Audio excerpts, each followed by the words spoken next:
Depuis les années 1990, le même scénario se répète. Un adolescent tue de nombreuses personnes dans son école. On parle alors du phénomène school shooting. Le 21 mars 2005, les USA assistent impuissants au massacre de l'école secondaire Red Lake. Un lycéen, connu sous le nom de Jeffrey James Weiss, ouvre le feu dans son établissement, tuant 7 personnes avant de retourner l'arme contre lui et de mettre fin à ses jours. Mais qui était vraiment Jeffrey Weiss? Bonjour, installez-vous bien, n'oubliez pas de cliquer sur s'abonner et bienvenue dans une nouvelle affaire criminelle.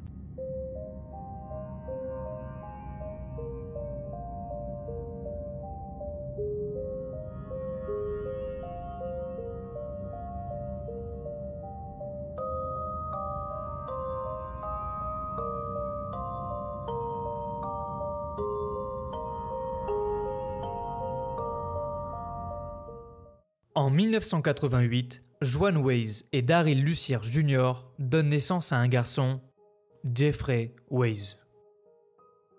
À savoir que les parents de Jeffrey se séparent 3 mois avant sa naissance et que 3 mois après sa naissance, la mère de Jeff, sous l'influence de ses parents, décide d'abandonner Jeffrey, le laissant alors aux soins de son père. Il vit alors pendant presque 3 ans aux côtés de son père et de ses grands-parents paternels dans une réserve indienne à Red Lake dans le Minnesota, avant que sa mère Joan décide de le récupérer en juin 1991.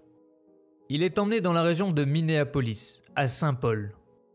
En 1992, Joan commence à fréquenter un homme et après 2 enfants, elle décide de se marier en juin 1998. Jeff vit dans un contexte familial très perturbant pour lui. Sa mère est alcoolique et se défoule assez souvent sur son fils unique, que ça soit physiquement ou émotionnellement. Et l'arrivée de son beau-père dans sa vie n'arrange rien du tout à la situation. Au contraire, elle empire de plus en plus, car selon Jeff, il aurait également abusé de lui. Pendant ce laps de temps, le 21 juillet 1997, la vie de Jeffrey prend un tournant cauchemardesque. Son père, Daryl Lucier Jr. se suicide d'une balle après une confrontation avec la police locale. Il est alors âgé de 8 ans. Presque 2 ans après, le 5 mars 1999, alors que Jeff n'a que 10 ans, sa mère a un accident de voiture provoquant la mort de son cousin et de graves lésions cérébrales à Joan, qui après cet accident se retrouve dans l'incapacité à subvenir aux besoins de Jeffrey. Jeff est alors placé sous la garde de sa grand-mère paternelle et retourne dans la réserve de Red Lake. Après près de 11 ans, Jeffrey est contraint de quitter Minneapolis pour retrouver la réserve indienne dans laquelle il avait vécu presque 3 ans avec son père. Entre la perte de son père et l'accident de sa mère, Jeffrey doit changer très fréquemment d'école, ce qui n'apporte aucune stabilité. Et croyez-moi, ça a changé beaucoup de choses pour lui. De la maternelle à la 4e année de primaire, il étudie à la Pearson Elementary School à Shakopee, dans le Minnesota. Il est retiré de l'école en pleine année et est accueilli à Bluff Creek à Chanhassen, dans la même région, pour y passer sa 5e année. Après l'accident de sa mère, il est alors accueilli à l'école Red Lake Middle School de la 6e à la 8e année. Quand on change souvent d'école comme Jeff l'a fait, on a tendance à mettre l'école de côté. Et c'est exactement ce que Weiss a fait. Il a donc redoublé sa 8e année à cause de ses notes mais aussi de son absentéisme. Il a même été inscrit dans un programme d'éducation spéciale, appelé le Centre d'apprentissage. En 2003, Weiss s'inscrit à l'école secondaire de Red Lake et il est très vite considéré comme réservé par ses enseignants et comme enfant gothique par ses camarades de classe. Moqué par certains de ses camarades, il donne l'apparence d'un jeune homme calme. Mais qui était vraiment Jeffrey Weiss? On ne répondra peut-être jamais à cette question, mais peu à peu, l'image d'un jeune homme troublé se dessine. Il porte très souvent des vêtements longs et noirs. Il dessine des images de crânes et de croix gammées sur ses cahiers. Selon ses camarades, il apparaît comme quelqu'un de calme, amical et non menaçant. D'autres, au contraire, avaient peur de lui, de son style introverti, de sa grande taille ou de son attitude. Lors d'une photo de classe, Jeff a même coiffé ses cheveux pour faire en sorte d'avoir les cornes du diable. Au niveau des professeurs, même schéma. Il était calme, jamais fauteur de troubles, ou bien il était comparé à un étudiant ordinaire. Mais s'il donne l'image d'un jeune homme calme à l'école, il donne une toute autre image de lui dans le cyberespace. Connu sous le pseudo de Blades 11, Waze semble passer beaucoup de temps sur des sites néo-nazis où il poste des messages exprimant son admiration pour Hitler.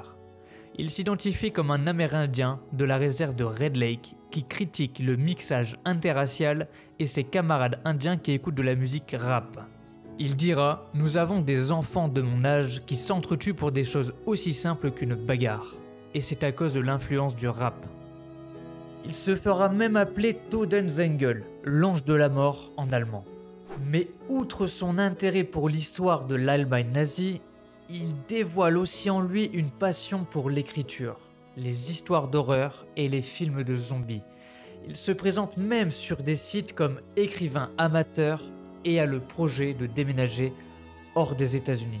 Waze semble être un contributeur régulier à de nombreux sites fanfiction liés aux zombies. Il poste fréquemment sur des forums des histoires d'horreur qu'il écrit de lui-même, dont une histoire en particulier qui retient notre attention. Une histoire où il inclut une description détaillée d'un massacre dans une école du point de vue d'une victime. L'histoire est sanglante, grossière dans l'orthographe, mais le style de langage qu'il emploie était plus proche d'un étudiant que d'un jeune de 16 ans. Avait-il déjà des idées sur ce qu'il pourrait faire à l'avenir ?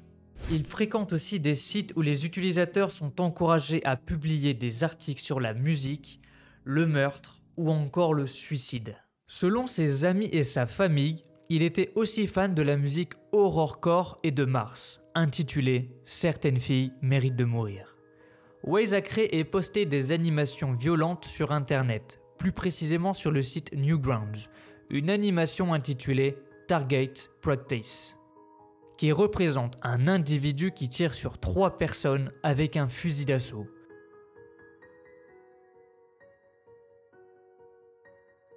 Qui fait exploser une voiture de police avec une grenade, puis tire sur un membre du Ku Klux Klan. L'individu se suicide à la fin avec une arme de poing. Postée sur internet, la première critique de l'animation de Jeffrey fait remarquer que Waze a vraiment besoin d'aide. Ce à quoi il répond qu'il y a une différence entre la fantaisie et la réalité, et que le dessin animé ne signifie rien. Dans son profil Newgrounds, il est noté que son film préféré est Elephant, un film basé sur les événements du massacre de Columbine High School. Un film qui se base sur une fusillade de masse dans une école qui s'est produite le 20 avril 1999, où 2 élèves ont ouvert le feu, tuant 12 camarades et un professeur. Malgré tous ces faits, il réussit à maintenir une vie sociale adéquate, avec des amis, et étant capable de parler à des filles.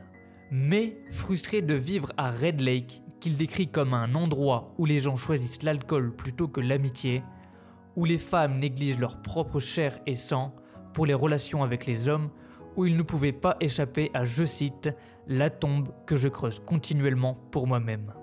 Il commence à déprimer et tente de se suicider en juin 2004. Ses tantes s'arrangent pour qu'il soit hospitalisé hors de la réserve. Il commence alors un traitement médical et obtient une prescription pour du Prozac, un antidépresseur utilisé pour contrer les états dépressifs, des troubles obsessionnels compulsifs ou encore de la boulimie. Donc pour résumer un petit peu la situation, Jeff a principalement grandi avec sa mère et son beau-père, qui abusaient de lui émotionnellement et physiquement. Il change énormément d'école et de mode de vie, dû aux tragédies qu'il a subies.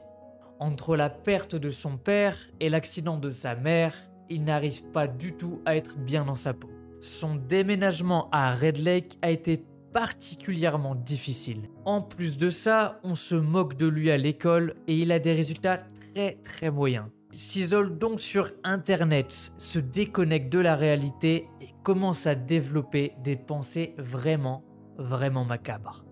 Il en a marre et tente de se suicider, ce qui lui vaudra une thérapie et un traitement médical. Son état se dégrade de plus en plus. Alors que les gens pensent qu'il traverse juste une mauvaise passe, Jeff est dévasté. En réponse à ça, les médecins augmentent alors le dosage du Prozac et une semaine après, Jeff commet l'irréparable. Nous sommes le lundi 21 mars 2005. Pour l'école Red Lake, ce jour semble ressembler aux autres. Les professeurs commencent leur journée de travail. Quant aux élèves, ils assistent aux cours bien reposés de leur week-end. La matinée se passe bien. Les élèves se plaignent d'avoir trop de devoirs. L'agent de sécurité d'Eric Brun rigole avec l'un des étudiants. Une sonnerie retentit. Il est midi et l'heure d'aller manger. De retour de la cantine, les élèves se préparent à aller en cours et se rangent devant leur classe. Mais Jeff aussi se prépare. Pendant ce temps, un incident se produit. Daryl Dash Lucier, le grand-père de Jeff, est abattu lors de sa sieste par un calibre 22. L'auteur du crime, Jeffrey James Weiss. Après avoir abattu son grand-père, il vole les 2 armes de police de son grand-père, un Glock 9 mm et un fusil à pompe Remington. Il se met à attendre une personne. Michelle Cigana, la petite amie de son grand-père et aussi partenaire de police, de retour à la maison, il lui tire dessus instantanément, la tuant sur le coup. Mais son plan ne s'arrête pas là. Il vole la voiture de police de son grand-père et prend la direction de son école, le lycée Red Lake. Pendant ce temps, il s'équipe d'un gilet pare-balles trouvé dans le véhicule de patrouille. Il arrive alors vers 14h45 au lycée à la porte principale extérieure. Weiss saute hors du véhicule encore en mouvement, le faisant enfoncer dans les portes extérieures. Devant lui, un homme, Derek Brun, agent de sécurité non armé chargé de passer le détecteur de métaux aux élèves. Weiss tue alors Derek par balle, devenant la 3e victime de Jeffrey. Il poursuit alors une enseignante d'anglais dans une salle et ouvre le feu dans la salle de classe. Il demande même à un élève s'il croit en Dieu. À ce moment précis, il tue 3 élèves et la professeure d'anglais. Il se déchaîne ensuite dans l'école, plus particulièrement vers la porte principale, tuant 2 autres élèves et commence une brève fusillade avec les services de police. La police le touche alors 2 fois, à l'abdomen et au bras droit. Conscient qu'il ne va pas s'en sortir, Weiss s'isole dans une classe vide, place le fusil de chasse sous son menton et presse la détente. Il n'a que 16 ans lors de sa mort. Fan du film Éléphant, il devient alors protagoniste, mais de son propre film. 9 personnes ont été tuées ce jour. 2 ont été tuées dans la maison de son grand-père. 1 personne a été tuée dans le couloir d'entrée. 4 ont été tués dans une salle de classe et 2 vers les portes principales. Dans la maison de son grand-père, Daryl Lucier, 58 ans, abattu pendant qu'il dormait de 2 balles dans la tête ainsi que de 10 balles dans la poitrine. De son surnom Dash, il était policier tribal et père de 4 enfants. Il a été le premier à mourir. Michelle Cigana, 31 ans, tuée de 2 balles dans la tête. Elle était la petite amie de son grand-père et mère d'un enfant de 13 ans. Elle était fan de l'école de basket du lycée de Red Lake. Elle travaillait dans un casino, un travail qu'elle aimait.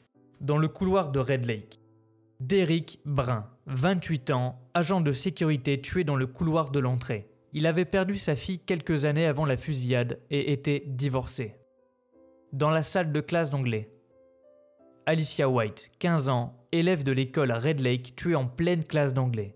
Alicia vivait avec sa grand-mère et aidait à élever ses jeunes frères et sœurs. Sa meilleure amie a déclaré qu'elle était très amusante et brillante. Neva Winku Rogers, 62 ans, professeure d'anglais. Exigeante, elle voulait le meilleur de ses élèves. Elle apporte souvent des gants et des écharpes aux élèves les plus pauvres de ses classes. À l'arrivée de Weiss, elle a préféré avertir les élèves au lieu de s'échapper. Turlen Steelday, 15 ans. Elle était issue d'une grande famille. Elle était connue pour son amour de la narration et ses compétences en motoneige. Elle avait hâte de vivre le lycée. Chanel Rosebeer, 15 ans elle aussi. Une étudiante connue pour son sourire contagieux, mais aussi pour son talent au basket. Vers la porte principale. Chase Lucier, 16 ans, devenu père quelques mois avant la fusillade, connu pour son sens de l'humour, il est maintenant connu pour son courage. Il a été vu en train de pousser des étudiants en lieu sûr. Dwayne Lewis, 15 ans, un sportif qui aimait jouer au basket, mais surtout un très bon ami.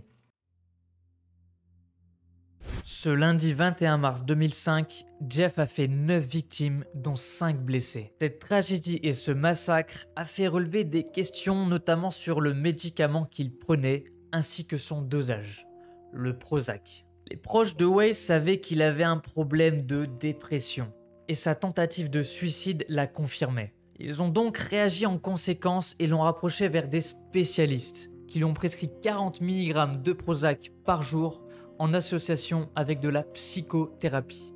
Une semaine avant son massacre, ils augmentent sa dose à 60 mg par jour, ce qui semble être correct pour le docteur David Fassler. Mais des études ont lié que le Prozac et des antidépresseurs similaires ont un risque plus élevé de développer des comportements suicidaires chez les enfants.